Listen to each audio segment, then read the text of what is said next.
അംബേദ്കർ അപമാനിച്ച ആഭ്യന്തരമന്ത്രി അമിത്ഷായ്ക്കെതിരെ പ്രതിഷേധം ശക്തമാക്കുകയാണ് പ്രതിപക്ഷം. ലോക്സഭയ്ക്കുള്ളിലും പ്രതിപക്ഷം ചിത്രങ്ങൾ ഉയർത്തി പ്രതിഷേധിക്കുന്നു. माननीय सदस्यगण,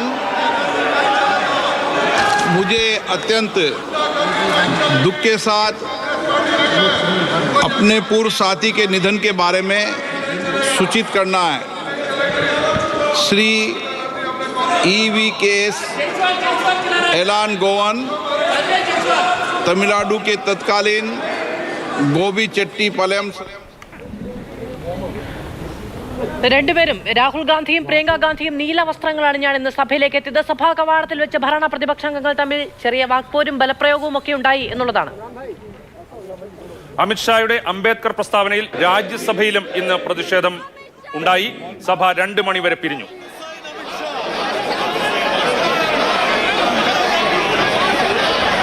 ഇപ്പോൾ ഡൽഹിയിൽ നിന്നുള്ള സംയുക്ത പ്രതിഷേധത്തിന്റെ തത്സമയ ദൃശ്യങ്ങളാണ് കാണാൻ കഴിയുന്നത്. പ്രതിപക്ഷ ചേരിയിൽ നിന്നുള്ള MP-മാർ എല്ലാവരും സംഘടിച്ചിരിക്കുന്നു. പ്ലക്കാർഡുകൾ ഉയർത്തി, ബാനറുകളും പോസ്റ്ററുകളും ഉയർത്തി വലിയ പ്രതിഷേധം തന്നെ സംഘടിപ്പിക്കുകയാണ് പ്രതിപക്ഷം. ഡൽഹിയിൽ നിന്നുള്ള തത്സമയ ദൃശ്യങ്ങളാണ് ഇപ്പോൾ പ്രേക്ഷകർ കണ്ടുകൊണ്ടിരിക്കുന്നത്. ഇന്നലെയും ഇന്നും പാർലമെന്റിൽ പ്രതിപക്ഷത്തിന്റെ പ്രതിഷേധമാണ്. ആഭ്യന്തരമന്ത്രി അമിത്ഷാ അംബേദ്കറെ കുറിച്ച് പറഞ്ഞ കാര്യങ്ങളിലുള്ള പ്രതിഷേധമാണ്. അംബേദ്കർ എന്ന് പറയുന്നത് ഇക്കാലത്തൊരു ഫാഷനായി മാറിയിട്ടുണ്ട്. ഇത്രയും ദൈവത്തെക്കുറിച്ച് പറഞ്ഞിരുന്നെങ്കിൽ ദൈവത്തിൽ നിന്ന് സ്വർഗത്തിൽ സ്ഥാനം കിട്ടുമായിരുന്നു എന്നാണ് അമിത്ഷാ കേന്ദ്ര ആഭ്യന്തരമന്ത്രി പറഞ്ഞത്. ഇതാണ് ഈ രീതിയിലുള്ള പ്രതിഷേധത്തിന് ഇടയാക്കിയിരിക്കുന്നത്. അതേസമയം തന്നെ ഭരണപക്ഷവും അമിത്ഷായെ പ്രതിരോധിക്കാൻ വേണ്ടി രാവിലെ പ്രതിഷേധത്തിന് അണിനിരക്കുന്നുണ്ടായിരുന്നു.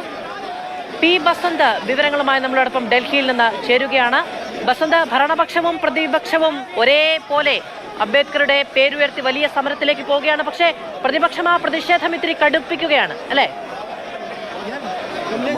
അസാധാരണ രംഗങ്ങളിലാണ് ഇപ്പോൾ പാർലമെന്റ് മന്ദിരം സാക്ഷ്യം വഹിച്ചത്. പാർലമെന്റിൽ ഭരണ പ്രതിപക്ഷാംഗങ്ങൾ കയ്യേറ്റത്തിന്റെ വക്കോളം എത്തുകയും ചെയ്തു. ഒരു BJP MPക്ക് പരിക്കേറ്റിട്ടുണ്ട്. പ്രതാപ് സിംഗ് സാരംഗി എന്ന് പറയുന്ന ഒഡീഷയിൽ നിന്നുള്ള അംഗത്തിന്റെ തലയ്ക്ക് സാരമായി പരിക്കേറ്റിട്ടുണ്ട്. അദ്ദേഹത്തെ ഇപ്പോൾ ആശുപത്രിയിലേക്ക് മാറ്റിയിട്ടുണ്ട്. രാഹുൽ ഗാന്ധി ഒരു BJP MPയെ പിടിച്ചു തള്ളി എന്നാണ് പ്രധാനമായും ആരോപണം. ആ MP തന്റെ ദേഹത്ത് വീഴുകയും ഞാൻ പരിക്കേൽക്കുകയുമാണ് ഉണ്ടായത് എന്നുള്ള ഒരു ആരോപണമാണ് ഇപ്പോൾ സാരംഗി ഉയർത്തിയിരിക്കുന്നത്. അതേസമയം രാവിലെ കോൺഗ്രസ് അംഗങ്ങൾ CPP യോഗത്തിന് ശേഷം അംബേദ്കർ പ്രതിമയുടെ മുമ്പിൽ നിന്ന് മാർച്ചായിട്ടാണ് പാർലമെന്റ് മന്ദിരത്തിലേക്ക് വന്നത്. രാഹുൽ ഗാന്ധിയും പ്രിയങ്ക ഗാന്ധിയും അടങ്ങുന്നവർ നീല വസ്ത്രങ്ങൾ അണിഞ്ഞിരുന്നു. ദളിത് അംബേദ്കറൈറ്റ് അവരുടെ നീല വസ്ത്രമാണ് അണിഞ്ഞിരുന്നത്. അംബേദ്കറുടെ ചിത്രങ്ങൾ ഉയർത്തിപ്പിടിച്ച് പാർലമെന്റ് മുന്നിലേക്ക് മഗർദ്വാറിലേക്ക് വരുമ്പോൾ അവിടെ BJP അംഗങ്ങളും അംബേദ്കറുടെ ചിത്രങ്ങളുമായി അണിനിരന്നിരുന്നു. രാഹുൽ ഗാന്ധി മാപ്പ് പറയണം, കോൺഗ്രസ് മാപ്പ് പറയണം തുടങ്ങിയ മുദ്രാവാക്യങ്ങൾ ഉയർത്തി പടിയിൽ അവർ ഇരിക്കുകയും ചെയ്തു. തുടർന്ന് ഇരു വിഭാഗവും നേർക്കുനേർ വന്നതോടെയാണ് ചെറിയ തോതിൽ സംഘർഷം ഉണ്ടായത്. ഇതിനെ തുടർന്ന് സുരക്ഷാ സേന ഇരുവരുടെയും ഇടയിൽ അണിനിരക്കുകയും ചെയ്തു. തുടർന്ന് ഇരുവരെയും പിടിച്ചു മാറ്റുകയും ചെയ്തു. ചെറിയ തോതിൽ വാക്പോരും പോർവിളിയും ഒക്കെ തന്നെ ഇവിടെ കാണാമായിരുന്നു. തുടർന്ന് പാർലമെന്റ് മന്ദിരത്തിന്റെ മുകളിലേക്ക് കോൺഗ്രസ് അംഗങ്ങൾ കയറി പ്രതിഷേധിക്കുന്ന ഒരു അസാധാരണ രംഗം കൂടി ഇന്നിപ്പോൾ ഇവിടെ ഉണ്ടായിട്ടുണ്ട്. അതേസമയം അല്പസമയം മുമ്പ് മാണിക്കൻ ടാഗോർ നമ്മോട് പറഞ്ഞത് RSS BJP അംഗങ്ങൾ വടികളുമായാണ് പാർലമെന്റ് മന്ദിരത്തിലെത്തിയത്.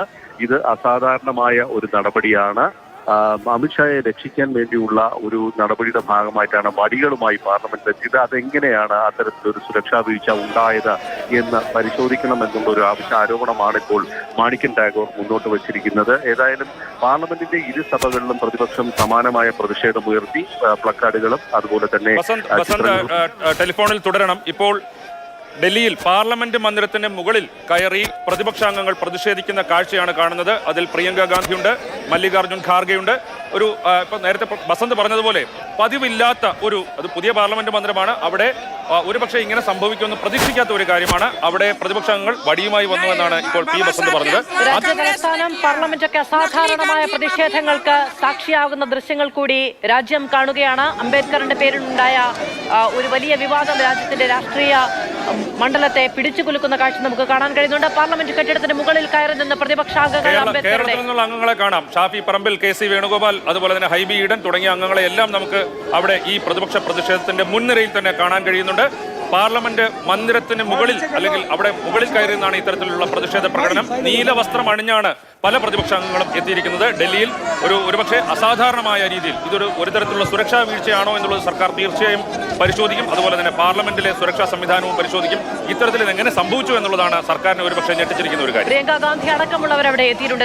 അതുപോലെ തന്നെ രാജീവ് നേരത്തെ ബസന്ത് പറഞ്ഞ മറ്റൊരു പ്രധാനപ്പെട്ട കാര്യം എന്ന് പറയുന്നത് വടികളുമായാണ് ഭരണപക്ഷാംഗങ്ങൾ പാർലമെന്റിനുള്ളിലേക്ക് കയറിയത് എന്നുള്ളതാണ്. അങ്ങോട്ടും ഇങ്ങോട്ടും ബലാബലം നടക്കുന്നതിനിടയിൽ ഇതടക്കമുള്ള കാര്യങ്ങൾ ഉപയോഗിക്കുകയാണെങ്കിൽ എങ്ങനെയാണ് രാജ്യത്ത് പാർലമെന്റിനുള്ളിലേക്ക് ഇത്തരം വടികളടക്കം കയ്യിൽ വെച്ചുകൊണ്ട് അംഗങ്ങൾക്ക് കടന്നു ചെല്ലാൻ കഴിയുന്നത്? എങ്ങനെയാണ് സുരക്ഷാ ഉദ്യോഗസ്ഥർ അനുവദിച്ചു കൊടുക്കുന്നത് എന്ന ചോദ്യങ്ങൾക്കൊക്കെ മറുപടി വേണ്ടതുണ്ട് ജനത്തിന്. ശരി, തീർച്ചയായിട്ടും. ഇപ്പോൾ ബസന്ത് വീണ്ടും തുടരുന്നുണ്ട്. ബസന്ത് ഒരു കാര്യം, ഇത് ഇത്തരത്തിൽ അമിത്ഷാ നടത്തിയ ഒരു പ്രസ്താവന അനവസരത്തിലുള്ള പ്രസ്താവനയാണ്. അത് പ്രസ്താവന അത്തരത്തിൽ നടത്താൻ പാടില്ലാത്തതായിരുന്നു. പക്ഷേ പ്രതിപക്ഷം ഇത് യഥാർത്ഥത്തിലുള്ള അംബേദ്കർ സ്നേഹം കൊണ്ടാണോ ഇത്തരത്തിലുള്ള പ്രതിഷേധം നടത്തുന്നത്, അതോ അമിത്ഷായ്ക്കെതിരെ പ്രതിഷേധം നടത്താനുള്ള ഒരു കാരണമായിട്ടാണോ എടുത്തിരിക്കുന്നത്? െതിരെയുള്ള ഒരു പ്രതിഷേധം തന്നെയാണ് ഇത് എന്നുള്ള കാര്യത്തിൽ യാതൊരു സംശയമില്ല. അംബേദ്കറുമായി ബന്ധപ്പെട്ട് ഇത്തരത്തിലൊരു പ്രതിഷേധം, ഒരു ആരോപണം ഉന്നയിക്കുന്നത് അത് അംബേദ്കറെ അവഹേളിക്കുന്നതിന് തുല്യമാണെന്നുള്ളൊരു ആരോപണമാണ് കഴിഞ്ഞ ദിവസം കോൺഗ്രസ് ഉന്നയിച്ചത്. ഇതിന്റെ ഭാഗമായിട്ടാണ് അമിത്ഷായുടെ രാജിയാണ് അവർ പ്രധാനമായും ആവശ്യപ്പെട്ടത്. ഇന്നലെ അർദ്ധരാത്രിക്ക് മുമ്പ് അത് വേണം എന്നുള്ളൊരു നിലപാട് മല്ലികാർജ്ജുന ഖാർഗെ സ്വീകരിച്ചു. സർക്കാർ അത് ഒരു വില പോലും എടുക്കാത്തൊരു സാഹചര്യം വന്നപ്പോഴാണ് ഇന്ന് രാവിലെ പ്രതിഷേധം കടുപ്പിക്കാൻ തീരുമാനിക്കുകയും വലിയ തോതിലുള്ള ഒരു മാർച്ചിലേക്ക് കാര്യങ്ങൾ എത്തുകയും ചെയ്തത്. പക്ഷേ ഭരണപക്ഷത്തിന്റെ ഭാഗത്ത് നിന്ന് ഇത്തരത്തിലൊരു പ്രതിരോധം ഉണ്ടാകുമെന്നുള്ളൊരു പ്രതീക്ഷ കോൺഗ്രസിന് ഉണ്ടായിരുന്നില്ല എന്നുള്ളതാണ്. ഒടുവിൽ ഇരുവരും പോർവിളികളുമായി ഏറ്റുമുട്ടുന്ന ഒരു സാഹചര്യത്തിലേക്ക് കാര്യങ്ങൾ എത്തുകയും ചെയ്തതോടെയാണ് ഇപ്പോൾ സ്ഥിതിഗതികൾ മാറിയത്. അതിനിടയിലാണ് കോൺഗ്രസിന്റെ ഏറ്റവും ഗുരുതരമായ ആരോപണം മാണിക്കൻ ടാഗോറിന്റെ ഭാഗത്ത് നിന്ന് വന്നിട്ടുള്ളത്. ആ ദൃശ്യം നമ്മൾ അവിടെ എത്തിച്ചിട്ടുണ്ട്. അദ്ദേഹം പറയുന്നത് വടികളുമായി ദണ്ഡയുമായിട്ടാണ് അവർ എത്തിയത്. അത് അസാധാരണമായ ഒരു സാഹചര്യമാണ്. പാർലമെന്റിന്റെ ചരിത്രത്തിൽ അങ്ങനെ അംഗങ്ങൾക്ക് വടികളുമായി എത്താൻ സാധിച്ചിരുന്നില്ല. ഇത് മനഃപൂർവ്വം അമിത്ഷായെ രക്ഷിച്ചെടുക്കാൻ വേണ്ടിയുള്ള ഒരു നീക്കത്തിന്റെ ഭാഗമായിട്ടാണ് എന്നാണ് ഇപ്പോൾ മാണിക്കൻ ഠാക്കൂർ ആരോപിക്കുന്നത്. ഭരണപക്ഷ അംഗത്തെ കൈകാര്യം ചെയ്തു നടക്കാനുള്ള വിമർശനങ്ങൾ കൂടി ഉന്നയിക്കുന്നുണ്ട്. ഇത് നോക്കൂ, ഭരണഘടനയുമായി ബന്ധപ്പെട്ട ചർച്ചയാണ് പാർലമെന്റിൽ നടന്നത്.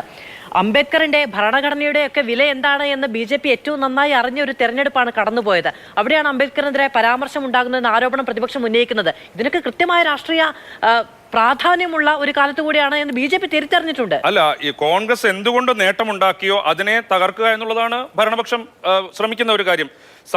അതായത് ഭരണഘടന ഇല്ലാതാക്കും എന്നുള്ളതായിരുന്നു കഴിഞ്ഞ തവണ ലോക്സഭാ തെരഞ്ഞെടുപ്പിൽ പ്രതിപക്ഷം വളരെ ഫലപ്രദമായിട്ട് ഏറ്റവും വലിയ സെറ്റ്ബാക്ക് ഉണ്ടായതും അതിന്റെ പേരിലാണ്. അതെ, അങ്ങനെ BJPക്ക് വലിയ രീതിയിൽ ദളിത് വോട്ടുകൾ നഷ്ടപ്പെടുകയും അത് വലിയ രീതിയിൽ ഭരണഘടന ഇല്ലാതായി പോകുമോ എന്നുള്ള ആശങ്ക ആളുകളുടെ ഇടയിൽ ഉണ്ടാവുകയും ചെയ്തു. ഇന്ത്യൻ ഭരണഘടന ചെറു പുസ്തകം ഉയർത്തിപ്പിടിച്ചുകൊണ്ടാണ് പ്രിയങ്ക ഗാന്ധി അതെ വലിയ തരംഗമായി മാറി. കഴിഞ്ഞ തെരഞ്ഞെടുപ്പിലായാലും അതിനുശേഷവും ഒക്കെ ഓരോ സത്യപ്രതിജ്ഞയിലും ഉയർത്തിപ്പിടിച്ചിരുന്ന ഈ പുസ്തകമാണ്. പ്രിയങ്ക ഗാന്ധി ഏറ്റവും അവസാനം പ്രിയങ്ക ഗാന്ധിയുടെ സത്യപ്രതിജ്ഞയിലും ഉയർത്തിപ്പിടിച്ചിരുന്ന ഈ പുസ്തകം തന്നെയാണ്. അതെ.